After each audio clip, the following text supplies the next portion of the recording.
Yeah, so that's the diagram I was talking about. I do beg your pardon. So yeah, number one is showing the rays of the sun shining onto the Earth, and number two is showing that some of that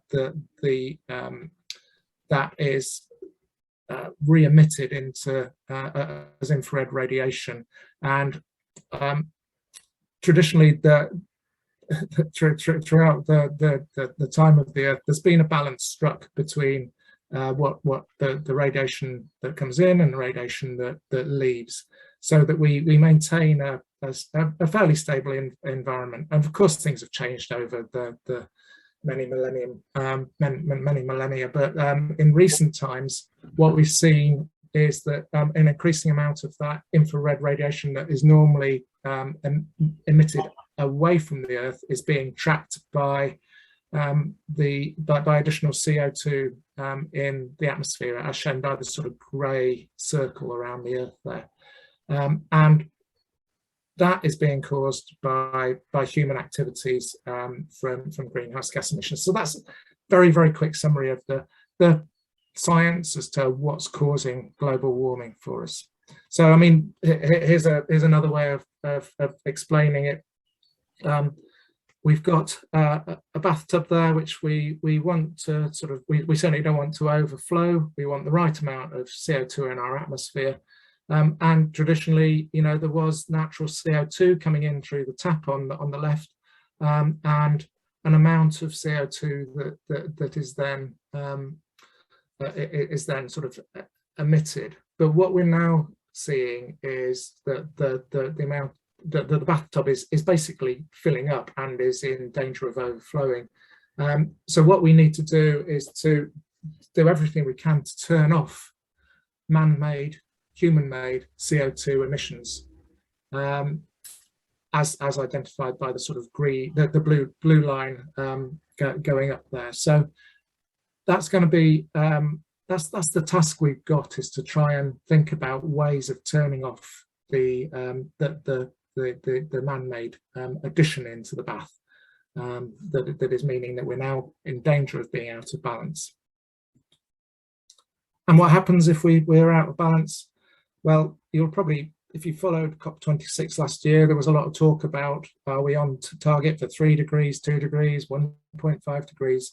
And of course, those are all estimates. But I think the most optimistic statements were that 1.5 degrees, which is where we need to try and get to avoid some of the worst predictions, is still possible, but we're not on track for it. In other words, we need to do more over and above what was agreed at COP26 to achieve that 1.5 degrees.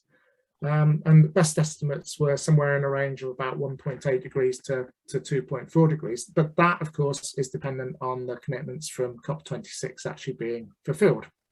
And of course, if they're not, then we're perhaps looking in that range between 2 degrees and 3 degrees. And you know, some of the risks associated with 3 degrees warming, or even 2 degrees warming, are really, really difficult for our planet, and actually will be really, really difficult for us in South Warwickshire. It's not, we're certainly not immune to these issues here, and really important that we're conscious of that as we think about what we're doing. Again, I don't want to dwell on this, but we're already seeing in the UK warmer average temperatures compared to 1981 to 2000. We're already seeing higher average sea levels.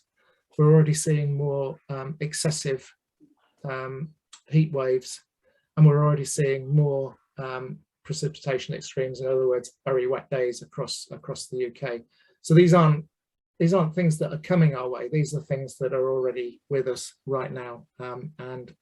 You know, some of the floods we've had over the last few years, some of the really hot temperatures we had back in 2018, was it? You know, these are these are as a result of the kind of impacts that humans are having on the global environment. And again, don't want to dwell on this, but you know, if we're talking in that range of around 2 degrees rise in temperatures, we will see warmer and wetter winters right across the world, but certainly in the UK. And these figures here are from the UK's Climate Change Committee, the Parliament's advisors on climate change. Hotter and drier summers. So that hot summer we had in 2018 could be a normal summer by 2050. And continued sea level rise as well, where we might be immune to that one in South Warwickshire, but certainly we ought to be concerned about coastal communities in UK, and we ought to be concerned about coastal communities around the world, and particularly some of the large cities that are located by the sea will be seriously threatened by the kind of sea level rises that are predicted. So we've got two challenges that we need to address globally, nationally, and locally. And of course, what I'm going to talk about is the local part of that. And in doing that, we need to be thinking about how we limit the amount of change to our climate. So mitigation, how do we prevent the things getting worse than they could do? So how do we help play our part in limiting temperature rises to 1.5 degrees? And of course, adapting to climate change. So I've already said, we're already seeing changes in our local environment. We're certainly seeing changes across the globe. How do we help our communities, our economy, our environment to adapt to the changes that are now inevitable, that are now baked into the warming that we're already seeing? So those are the two challenges that we want to address. And the two councils have set themselves some shared climate change ambitions. And there's three parts to what they've said. The first is looking at the councils themselves as organisations and our own carbon emissions, and ensuring that we're net zero carbon organisations by 2025, and that services that are provided through our contractors, like the waste collection services as the most obvious example of this, are net zero by 2030, recognising that working through contractors, we need to take a little longer to make those things happen. The second ambition is about South Warwickshire as a place, so this isn't just the councils, but this is the communities, the businesses, all of the organisations that are active in South Warwickshire, and to try and reduce the carbon emissions from across South Warwickshire by at least 55% by 2030. So taking 2018 as the baseline for that, reducing it by 55%. And I'll talk a little bit more about why we've chosen 55% in a moment. And then the third one comes back to the point I was just making about adaptation, and anticipating what might happen if there was a 3-degree rise in global temperatures. That's still something that is possible. And so our councillors are very keen that we hope for the best, but actually plan for the worst, because that way we're going to enable our communities and environment to be as resilient as possible to the changes that come down the line. So those are the three ambitions. And looking at that first ambition, again, I won't dwell on this because it's probably not the most interesting to you, but just it is really important, I think, for both sets of both councils that we do our best to set an example in this. We've declared a climate emergency, and one of the things that we can do is to sort out our own buildings, our own travel, and our own contracts, and to try and address those things as quickly as possible through things like utilising green electricity. And by that I mean renewable electricity, and as far as possible ensuring that renewable electricity is produced locally and is utilised by us locally as well. Obviously, energy efficiency, really important that our buildings are airtight and are not wasting any of the heat and energy that is needed for them, because that is just pure waste, and that's waste of money as well as being a waste of carbon. And replacing our heating systems, big cost in some of the things like Stratford Leisure Centre is a really good example, where you've got a a big pool to heat and a lot of air to heat as well. And we need to find ways, and I haven't got a simple answer to this, about replacing those fossil fuel heating systems that we currently have. Staff travel is also really important, and there's a whole range of things that we're doing around that. And with our major contractors as well, you know, we're working with them to, all of them now are required to have carbon reduction plans as part of what they do, and we do annual reviews about how they're getting on with that.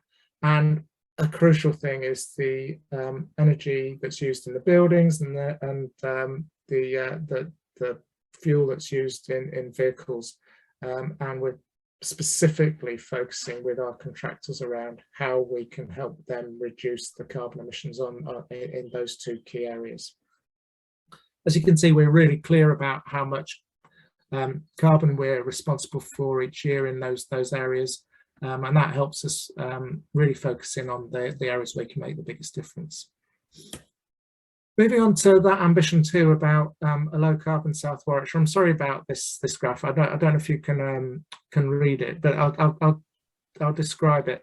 The larger circle is the carbon emissions from the whole of South Warwickshire, and you can see that's 2,744 kilotons, so 1,000 tons of carbon per year. The smaller circle is just for Stratford District, so excluding Warwick.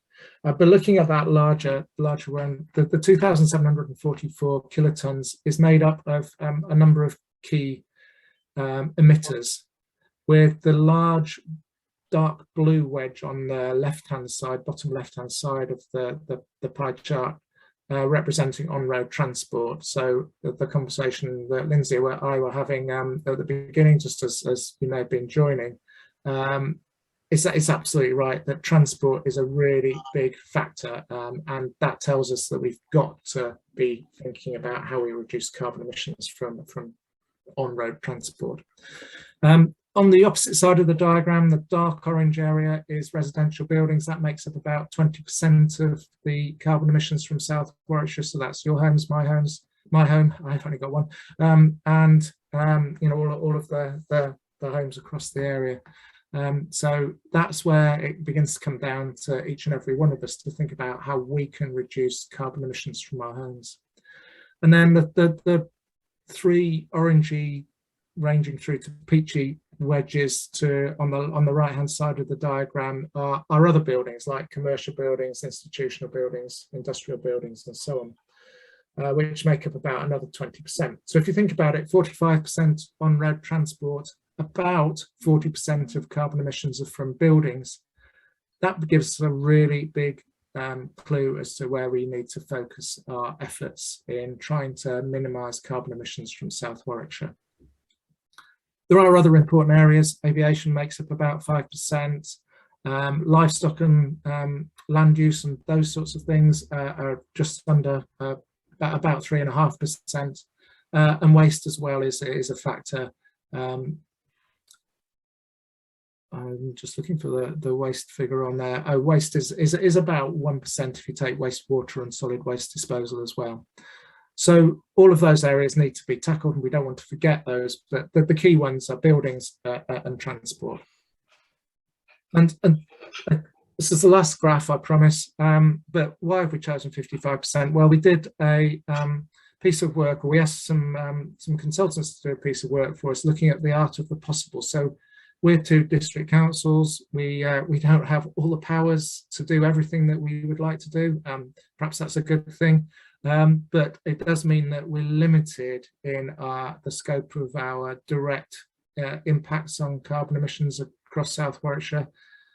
We can influence quite a lot, and we'll do our absolute best to do that. But what that's showing is that 55% by 2030 against 2018 levels is possible if we set ourselves a high ambition. Well, our councillors are really keen, are very clear that we want to be ambitious about this. So hence the aim of trying to reduce carbon emissions by 55%. So how are we doing that? Well, there's a number of things that we do. I picked there's four key areas on this. I talked about transport being around on-road transport being about 45% of carbon emissions. So there's different ways that we can address that. So few initiatives that we have up and running already. We have 26 EV charge points within Stratford District Council car parks. There are actually getting on for 100 EV charge points right across the district, which actually makes Stratford District one of the best, sort of highest proportion of EV charge points in the country, which is actually a little bit worrying because there's nothing like enough to meet the demand that is coming our way. So we're currently doing a piece of work to develop an electric vehicle charging strategy, which will make sure that we're anticipating the growth of electric vehicles across South Warwickshire and putting in place the infrastructure ahead of the predicted rate of growth. And thinking about the infrastructure, we'll be really thinking hard about where we need to place super fast chargers, the sort of charger that will charge your car in about half an hour, and where it's actually fine to have slower chargers. If you're leaving your car all day in a park and ride or something like that, you really don't need to be charging your car in half an hour, and a much cheaper and lower energy demand charger will do the job for you. So we're thinking through all of those sorts of issues, and we'll be intending to roll out significant additional EV charging infrastructure over the next 2 years. And in doing that as well, we'll be working with the County Council, who are responsible for on-street electric vehicle charging. And they're thinking very hard about how homes that don't have off-street parking spaces can be catered for in terms of providing on-street electric vehicle charging. So we've got terrace streets and so on. Where are the best locations? How is that best provided? County Council are addressing that. The picture on the top right of a funny looking tricycle is a picture of what's called an e-cargo bike. Pashleys have just delivered 10 e-cargo bikes to the council, and the idea is that we will be renting these out to local businesses on a 3-month trial basis, and hope that they will actually then purchase them. And what we're looking to do is for those local businesses to use these within the towns across the district for those kind of last mile deliveries. So hopefully taking some of the van journeys and car journeys off our roads, and providing a really notable and high profile way of businesses to demonstrate that they're reducing carbon emissions, as well as sort of efficiently delivering stuff over that last mile. The choose how you move logo that's there, along with the sort of 8 little icons next to it. This is an initiative that we'll be rolling out across Stratford District later on this year, sometimes known as Better Points, and it's already active in Leamington. And the way this works is that you can sign up to a simple app on your phone, and if you do a journey, say into the town centre by bike or by walking or by public transport, you can record that journey on your app, and every time you do that, you collect points, and you can then trade in those points in local shops or facilities or whatever. You know, you might get 10% off, you know, a pair of shoes, or you might get a free cup of coffee, or whatever it is, or a, you know, 5% off your trip to the RSC or something like that. And we're yeah, we're currently looking to roll this out across Stratford District over the next year, and we think that will make a significant difference. It's already active in Leamington, as I say, in advance of the Commonwealth Games, and we're really keen that those coming to the Commonwealth Games use this app and record the sustainable travel that they're doing as part of our making the Commonwealth Games as green as possible.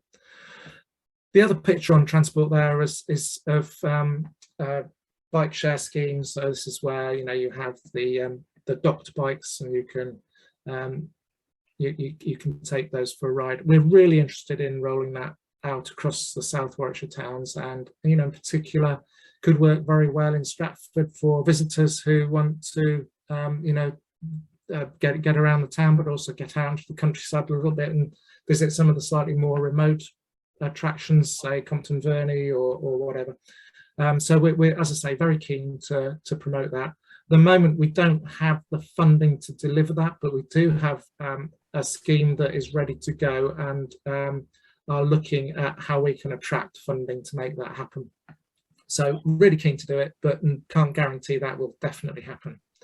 Those are just some of the examples. Clearly, Warwickshire County Council have a crucial role in transport, as being the Highway Authority and the Transport Authority, and we're working really closely with them and encouraging them through the local transport plan to focus on greener transport. When I say encouraging, I mean they're really open to that. It's not, but working with them around that. The pictures on the top right are about residential carbon emissions, and we talked about that being 20% of the district's carbon emissions.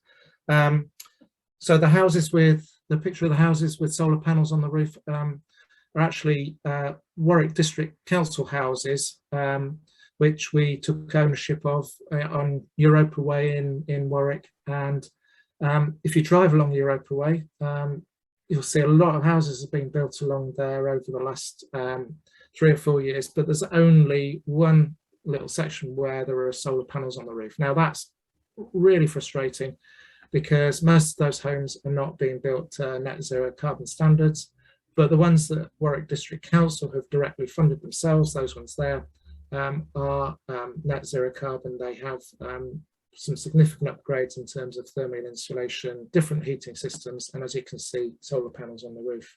So it's really important that we expand that. It's the council trying to set an example to developers, but it's also making sure that every home that the council builds and is responsible for is as close to net zero carbon as possible, or is net zero carbon.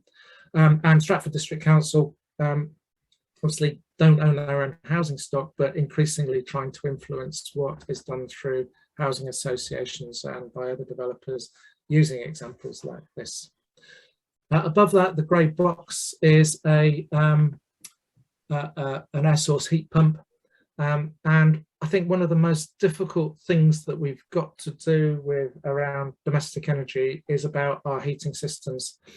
At the moment, my home included, it would be really, really expensive to put in an air source heat pump.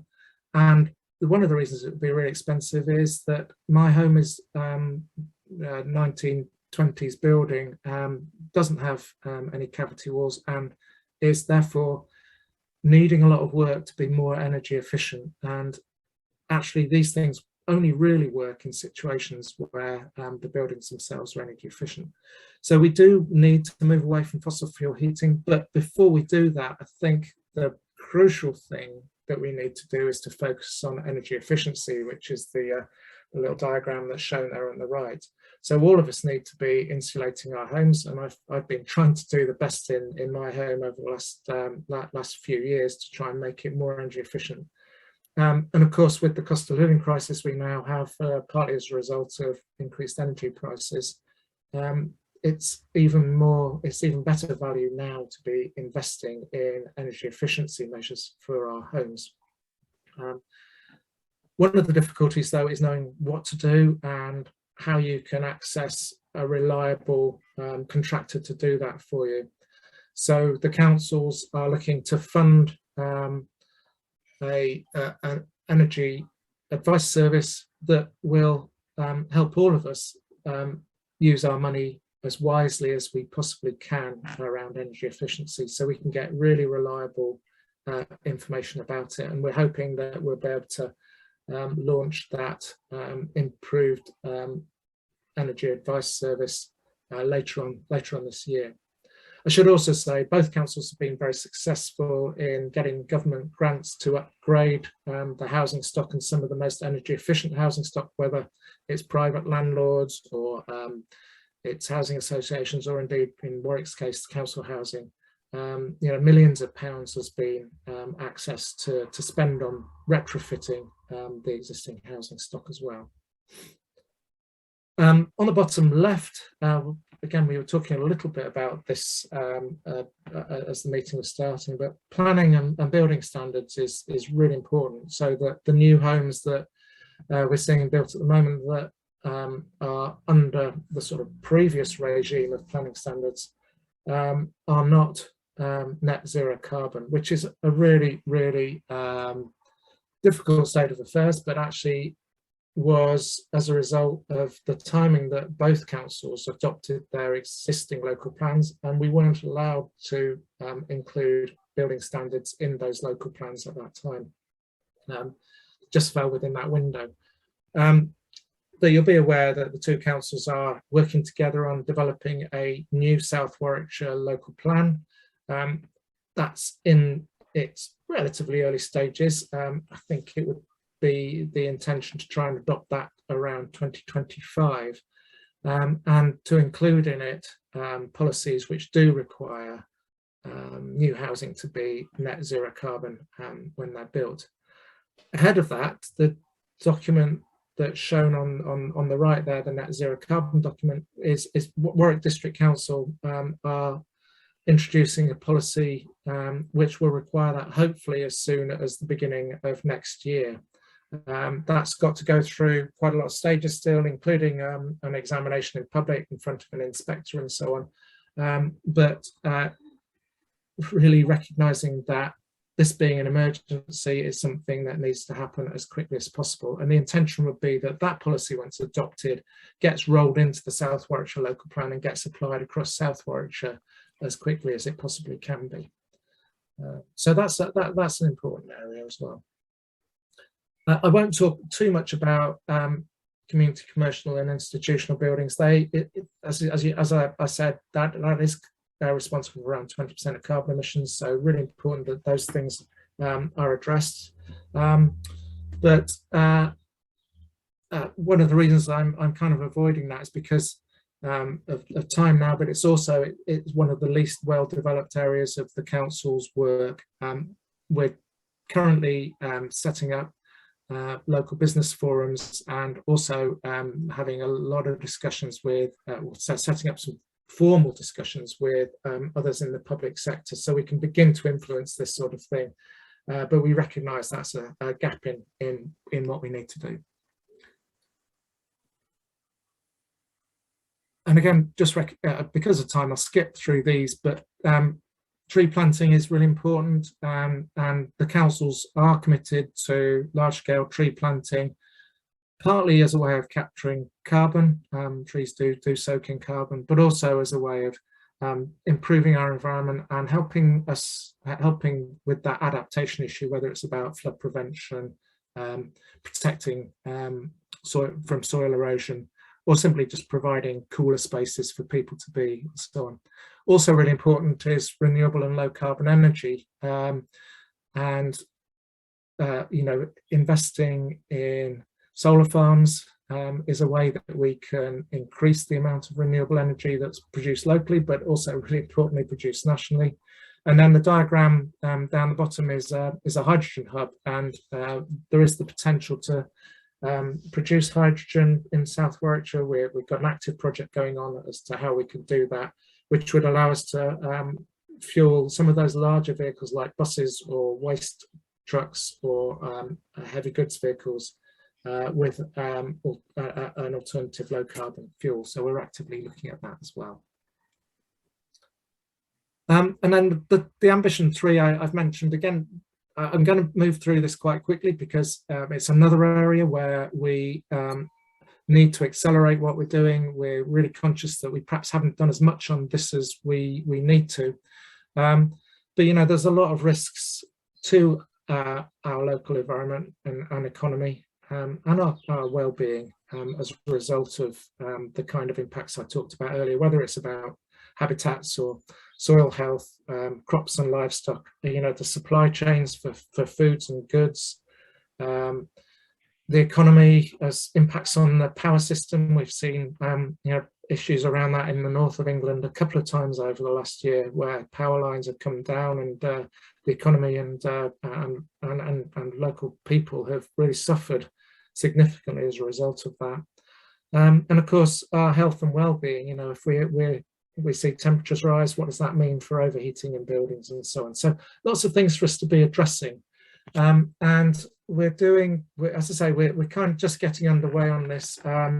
We are looking to link in with the West Midlands Adaptation Plan, which has a plan of action for the West Midlands, and actively taking part in the steering group for that. We want to understand better, by working with the Met Office, what the local data is about climate change. So what does that actually mean for weather patterns within South Warwickshire? So we get really granular data and really help us understand, where the risks of flooding are, where the risks of, overheating might be greatest, so that we can be very granular on our response to it.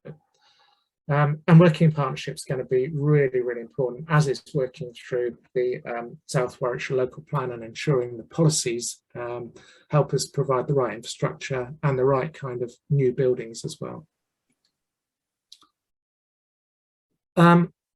Engagement and communications is really important, and it's always a pleasure to come and speak to meetings like this. But we do have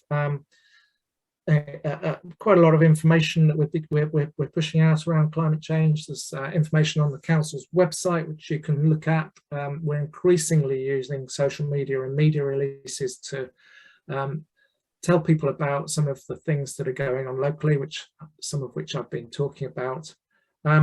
Importantly, we want to engage with local communities so that we hear what local people's concerns, what the barriers are for them to address climate change, but also to bring local communities together to do what they can at a very local level. So we're the local climate engagement box there. We've been successful with a bid to a national scheme whereby we're going to get around it probably adds up to around £100,000 worth of support to work with parish councils and village communities to really get down to a local level to bring people together around climate change, but also for the councils, district councils, to listen carefully to what's going on.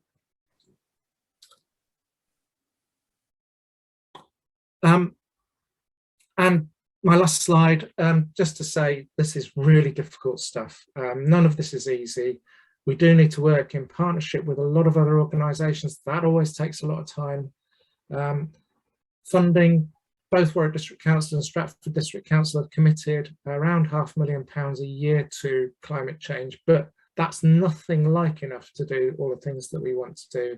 And we need to be very smart about the way we bring in external funding through grants, through working with our partners, through the planning system, and through using borrowing where we can as well. So lots and lots of things we need to do to boost the funding and the spending in this area. I think the other thing I wanted to pick out from this challenges slide is about the national policy context. There's a lot more we would like to do, but we have limits as to what we can do. What I've talked about in relation to housing standards has been a recent example of that, and it really takes a long time then to pick up from that. But equally, there's issues around what is the national policy for how we're going to replace all of our domestic heating systems, and how are we actually going to get to the point where we're not so reliant on fossil fuels, and that really needs to be driven and led at a national level because of the scale of investment that's needed and that sort of thing. That's all from me, and I'm really happy to take any questions.